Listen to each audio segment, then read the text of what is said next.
Obsessive compulsive disorder is a condition characterized by intrusive, unpleasant, unwanted thoughts, images or urges that intrude into the individual's mind against their will.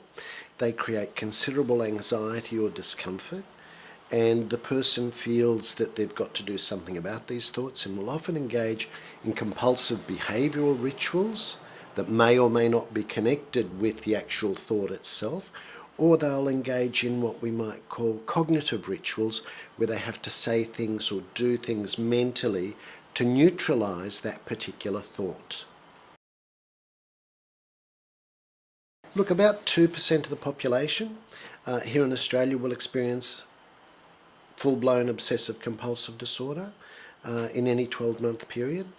It's 1-to-1, yeah. It doesn't seem to affect more women than men, etc., like the other anxiety disorders, but it is pretty much equal across the sexes, though the onset can be earlier for males. With all of these conditions, it's multifactorial. There's no single cause. We talk about personality variables, some of which are under genetic control. There are other familial factors that may be under genetic control, the environment, etc. So there are many factors that are involved in the development of OCD.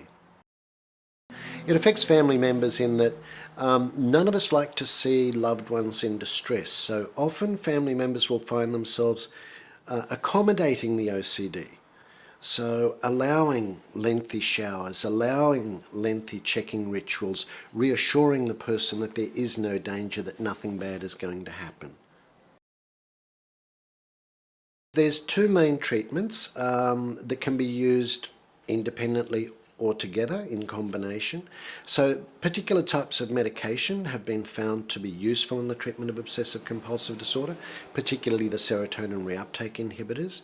And in terms of psychological treatment, the treatment of choice is still exposure and response prevention, or cognitive behaviour therapy, where we expose the individual to situations that they fear so that they learn eventually that there is nothing to fear and the dreaded outcome doesn't actually occur. Well, you'll probably find that with OCD and other anxiety disorders and depressive disorders, that there are high rates of comorbidity, particularly throughout the individual's lifetime.